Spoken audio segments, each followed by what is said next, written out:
smile, bring me laughter all the while. In this world where we live, there should be more happiness, all the joy you can give to each brand new bright tomorrow. Make me happy through the years. Hello everyone, and thank you for joining us today. Today, my guest is Gerry Fioriglio, who is the owner and president of Family Caregivers Network. And we are going to talk about life space mobility for the elderly. I didn't quite understand what that meant, but we're going to find out, aren't we? Hello, Gerry. Hi, Dean. Thanks for having me today. Thank you. What is that all about? Well, life space mobility is a term that's used in the medical profession, which measures the amount of mobility that an individual does, but it measures not only the amount, like for you to walk from one space to another space, but how did you get there? What were you dependent on to get there and back? Oh. Were you dependent on another person? Were you dependent on the use of a walker, a cane? And how much energy did it take for you to do that? How do they measure the energy? Well, they basically, it's by monitoring you in general. You know, how physically taxed were you to be able to do it? They did a study, Dr. Cynthia Brown from the University of Alabama did a study on individuals over the age of 60 and 70 and how far they were able to walk if they were hospitalized or came down with an illness. So not necessarily a healthy individual, but an individual that has been affected by something, you know, and so many people over the age of 60 are affected by chronic illnesses, you know, that are out there. And so through this study, what they found is that a normal, healthy person will be on their feet about 6 hours a day, okay? A person that's over the age of 60. A person that is hospitalized or has an illness is only on their feet about 43 minutes a day. Whoa. So, right, That's very not significant. very long, yes. So think about the things that could happen because of that immobility. Ooh. You know, I was thinking, you said 6 hours a day is if you're capable after the age of 60 is good. Mm-hmm. Okay, so that's the reason people after the age of 60 are still working. That's right. Mm-hmm. And that will keep them active, and that will keep them toned. And they know that people that work into their 60s and 70s, you know, because they are more active, it does. It keeps them healthier. You know, we're all predisposed to picking up the flu and different things that are out there, but it will keep you, you know, healthier, your muscles stronger. I'm just going to say, the more you use your muscle, the more it helps you. Right. Yeah. Right. I know exercise is an important thing. I'll tell you why. This morning I wasn't feeling that great. So I did some exercises, and I feel much better. See? Yeah, and you would never believe that a little exercise can get you out of that feeling. It can. It can. And, you know, even an individual that is very immobile, you know, that you know, has difficulty getting out of bed or has to use even a wheelchair, you know, most of the time, they can still do exercises. Yes. Exercise your upper arm strength. You can exercise your legs by just sitting, you know, in a chair and do it that way. You don't have to be doing aerobics. No, I don't do aerobics. I don't do that. Yeah. No, that's much harder for older individuals because of the impact on their bones, you know, was that the reason they told me to do some of these in bed? Absolutely. Mm-hmm. Oh, I see. So when you're in bed, you don't have the impact on the bones? You don't have the impact on your bones. It gets the circulation moving before you even sit upright. It gets the oxygen flowing to the brain. Oh, very good to know. That's good to know. So you folks out there, give yourself a good stretch in bed in the morning. Get those, what do you call them, motivated. Get the blood running. Yeah, get the cobwebs out of your That's head it. before you get up out of bed. You don't need to jump up and go to work now. You're retired. Yeah. So with this life space mobility, what they found is that, and the old cliche is, my mom got ill and she just never bounced back. How many times have you heard someone, yes. Make that comment? And it's due to the fact that, people, walk less, okay? Or you bring your loved one home and you think, well, they need to rest. They need to get their strength. Well, they're not going to get their strength by just laying around. They're going to get their strength by getting up and moving. So encourage them to get up every hour and walk. Even if it's just walking around the house, short distances, it's getting them up and it's getting them moving, which promotes the circulation in your body and promotes muscle strength. Okay, I don't think that the elderly really understand that. No. That the motion is what keeps their self going, their muscles moving, and their blood flowing really properly. Well, it's interesting because I think that a lot of children of aging parents don't even realize that either. True. Because my husband's aunt just had surgery for circulation in her legs. And my sister-in-law, who's 50 years old, and she now lives with her, is very in tune to health and taking care of her body and, exercise and things like that. But she, we brought our aunt home and she felt that she needed to sleep more and rest more. And I kept saying, no, you need to get her up in the morning and get her moving and nutritionally get her to eat. And she would say, well, she doesn't really feel like eating, so I thought I'd just let it go until she wanted to eat. No. You need to make them do it to some extent. And the more that you can do that. And she didn't realize that. She said, oh, I guess that makes sense. And don't you think that we have a tendency to want to do it for them? Yes. That's another thing. Oh, I'll do that. Oh, I'll hold your coat. I'll do this. I'll do that. You keep wanting to do things for them. I think that comes from the fact that it takes them longer to do something. Yes. And we're all in such a patience. hurry. Yeah. Not me. I'm not in a hurry anymore. No, Gerry. I gave that up. Take your time. Pace yourself. That's right. Things will wait for you. And another thing you can tell a person that needs to take exercise is that after the exercise is when you rest. That's when you rest. Right. Take a little break. Sit down. Yeah. If you want to close your eyes for a few minutes, that's okay. Yeah.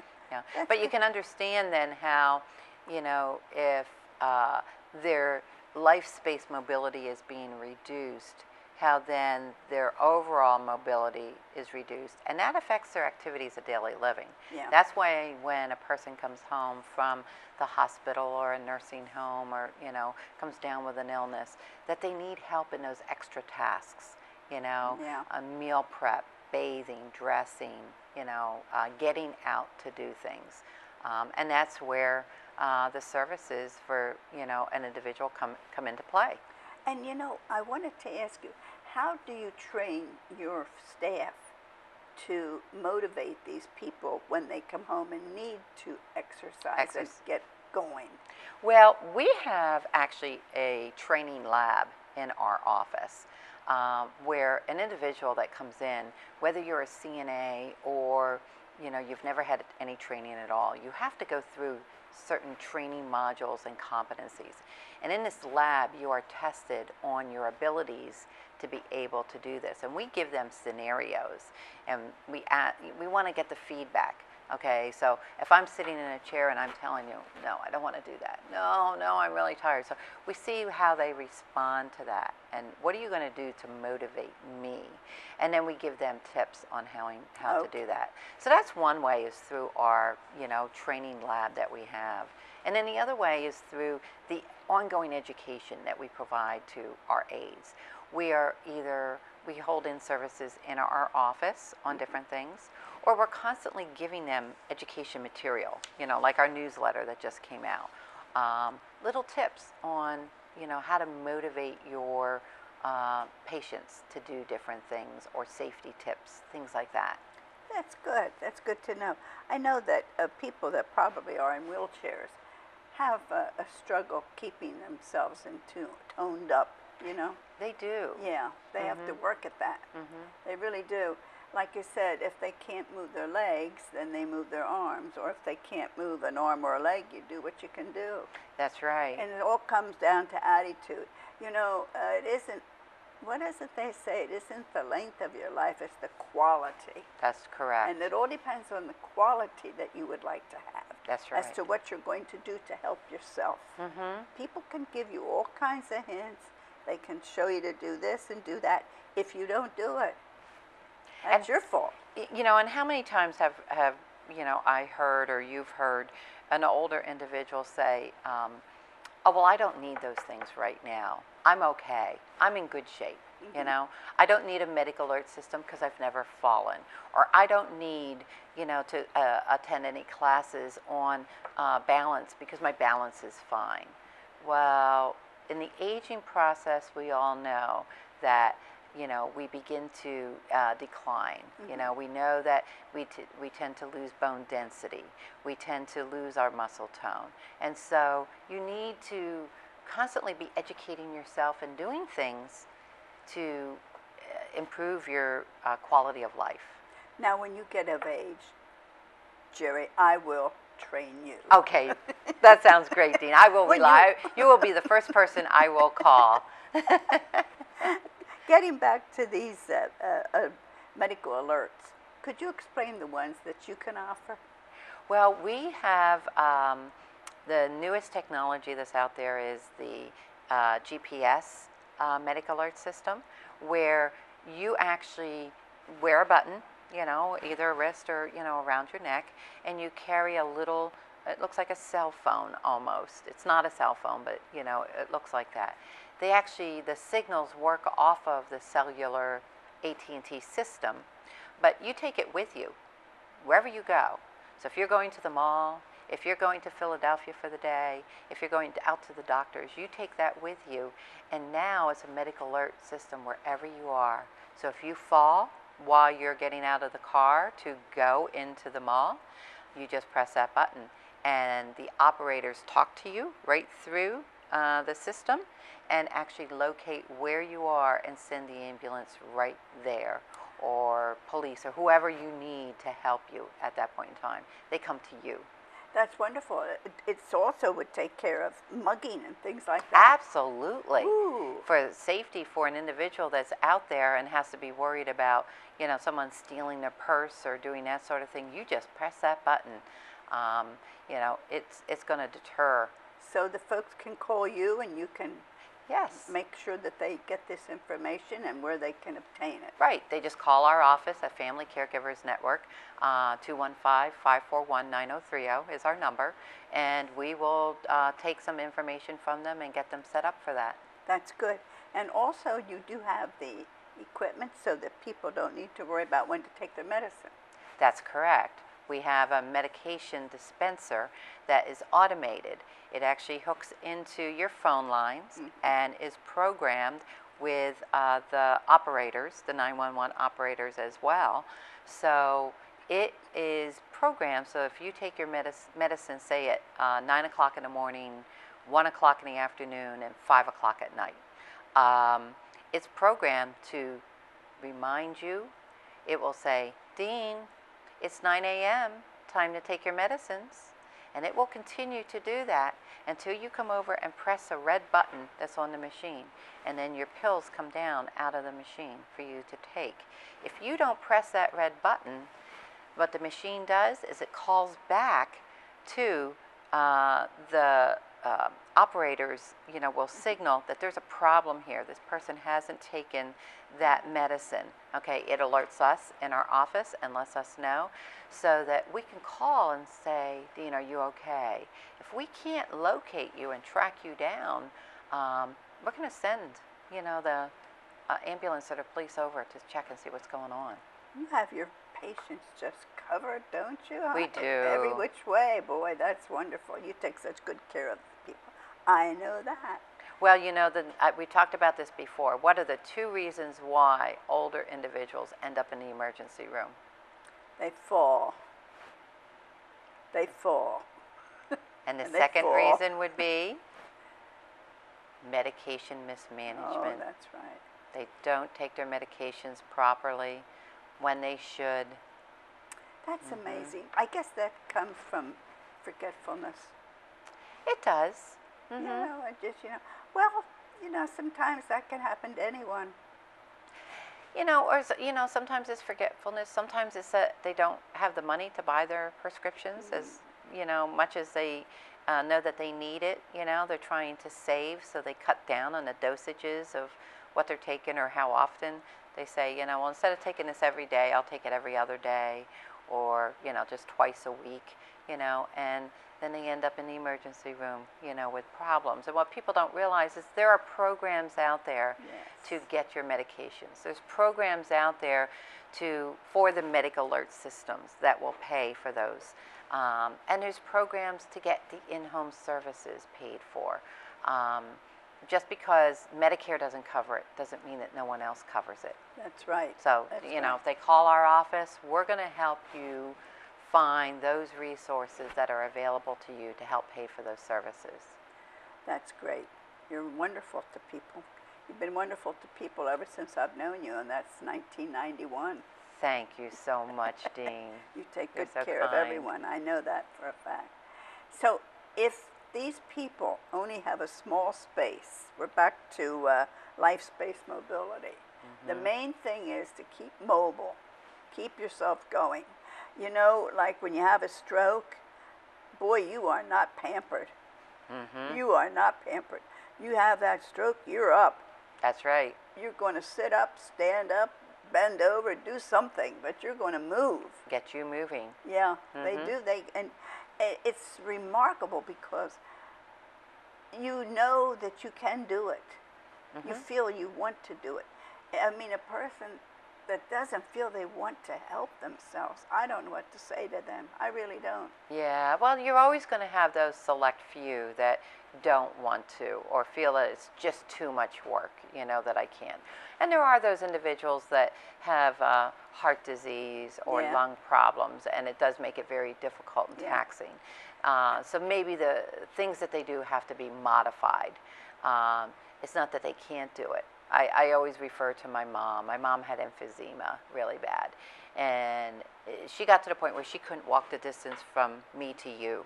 That's how bad it was. So she had a surgery at Temple University. Then it was an experimental surgery, but now it's very well known. It's called a lung reduction surgery, where it improved her lung function enough to be able to walk, even with oxygen on.